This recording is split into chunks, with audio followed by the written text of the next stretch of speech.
previous session we looked at paragraphs in some basic detail. I'm now going to go in a little bit more detail of what to expect and look at structure. So a good paragraph structure ensures that the train of thought flows and it develops coherence. Comments from the tutor such as disjointed or weak structure could be referred to how you've written or sequenced your paragraph. Use a topic summary sentence at the start of a paragraph, and then maybe when you've finished your work, ask yourself the following. So ask yourself, is there a logical sequence to my paragraph? So commentary to look for in terms of feedback from tutors might be your ideas are muddled, your paragraphs do not flow, or your essay is weak in structure. So this is where you need to make sure you look back and have a logical sequence to your paragraph. Is my train of thought obvious to the reader? You might see a question mark in the margin. You might have a comment from a tutor saying, what are you getting at? So make sure it's obvious of what you're trying to state. Often, this is something I used to do when I was at university, is get someone who doesn't have a clue about the topic that you're writing about and get them to read it and make sure it makes sense to them. Because often, if you've read over something yourself so many times, you probably miss out on these key things. Is there a thread or an argument obvious? So your comments you might get from your tutor and feedback can't follow the argument, this section is jumbled. So make sure there's a clear thread to your argument throughout. Are my paragraphs well structured? So the comments you might get from your tutor are the paragraphs do not follow from each other and your ideas are all over the place. So it's make sure you have good structure within your paragraphs and from one paragraph to the next. So looking at that paragraph structure in more detail, to ensure that your paragraphs have clarity, you need to look at paragraph structure. The following explains the functions of sentences in paragraphs. So a linked sentence from a previous paragraph. This is an optional thing. You can make links between paragraphs and your essay will hang together more effectively. Topic sentence. This is essential. It lets your reader know why to expect or what to expect in your paragraph. Develop topic. This is essential. Expand on your topic sentence, give more detail and flesh out your idea. And then move on to next topic or next paragraph.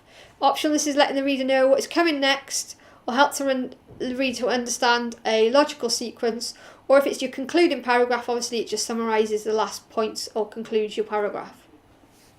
Signal words. These are kind of key important words that help your reader understand what's coming next. They act as small mental arrows to keep the reader on track. Different stages will call upon different sort of signal words. So here's some examples of some signal words. So for an essay or an assignment, looking at comparisons and similarities, some examples of signal words are simile, in comparison, likewise, in the same way. Contrast or differences. In contrast, not only, but, even so, but also, on the other hand, in comparison, however. Cause and effect type words.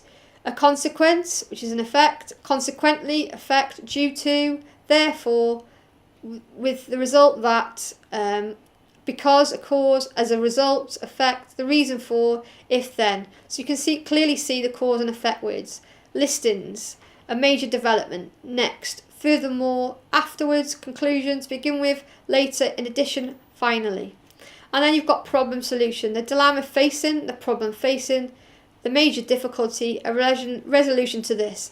So these are some key words, depending on what you're trying to say in the sentences and the paragraphs you're trying to put together. You might use, whether it's compare, contrast, list, cause and effect, look at comparisons and similarities. Some keywords that might help you within your writing. Okay, proofreading. This is an essential part of effective writing. It's easy to miss errors in your work, especially when you're working under time pressure. So it's really important you ask someone else to check your work.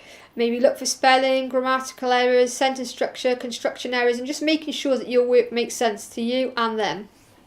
Here's a little checklist I've put together that maybe you could use to actually check that your work is coherent and presented correctly. University might have certain regulations and preferences. So what is accepted paper size? Well, most work that will be submitted is online, so I wouldn't worry too much about this. Font size. So what font size is expected of you? What are the margin sizes? What are the subheadings? What are indents? How are the tables presented? What do the bullet lists look like? What type of referencing does university use? Do we use single or double line space?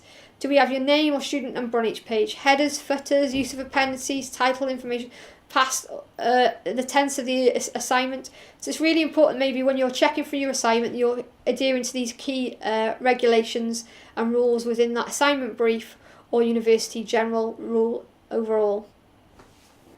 Finally, to conclude this session, We've had quite a few tasks, but I'm going to get you to kind of be the marker, be the tutor. What I'd like you to look at are the following piece of writing that's been taken from an essay on learning, which was actually completed by a student. You can download it if you want. It's available on this week's folder, and highlight and mark where you think the spelling and grammatical errors occur, and make comments about the sentence and paragraphs in general, and look at the flow of the writing. So be the lecturer, be the tutor, have a look at this piece of work and identify what you think's wrong with it.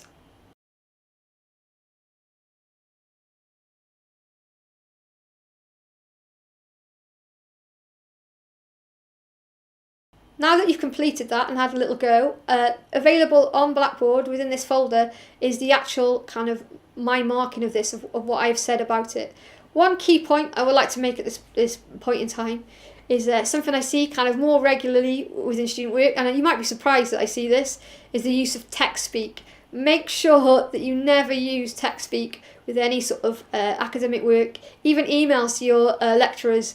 You know, it's something we get really frustrated with. So again, something to check when you are submitting your work. Obviously now you've had a look, you can see this is pretty poorly presented piece of work. There's no paragraphs, there's lots of spelling mistakes, there's key commas missing in places, you know, some of the I's aren't capitalised. You know, the first sentence, the word through is spelled incorrectly. That's the kind of thing I would see in text speak. So hopefully you will have picked out some of these major key faults within this piece of work. Now, in comparison to the previous piece, you know, you can also download this piece to actually have a look at, but really it's just more of a point for really to get the difference and notice the difference between these two pieces of work.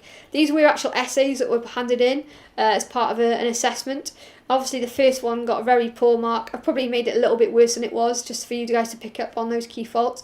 But this was a piece of work that was submitted, which is excellently presented, broken down into, you know, 4 main key paragraphs, key references, linking sentences, and a good discussion throughout. So you can clearly see, you know, what a poor mark looks like and what a good mark looks at.